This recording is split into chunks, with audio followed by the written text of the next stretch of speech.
We start things off on the high school lacrosse field as Shenango Forks Blue Devils host the Elmira Express.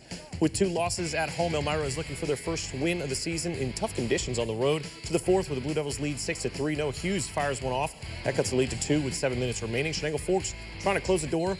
Bauer Moss, the fast break, he bounces it in. Devils are up 3, just under 2 minutes to go. The Express defense knows its time is ticking.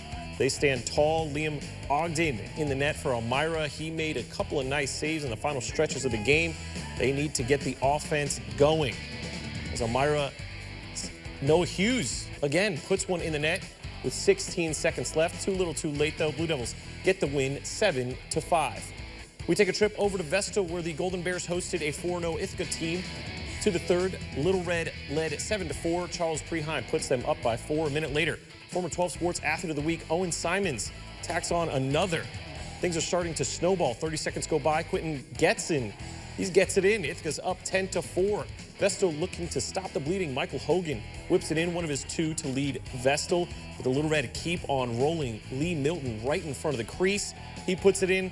Then Leland Walker using the pick goes upper 90. Everyone's getting involved. Ithaca scoring in bunches.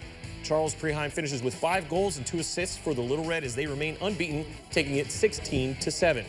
Over on the girls' side, Maine Endwell and Windsor squaring off this morning. Jocelyn O'Brien leading the way for the Spartans with 3 goals and an assist. Peyton Otis with a game-high 6 goals for the Black Knights. Claire Beatty right behind her with 4 goals. Windsor gets the win 16-10.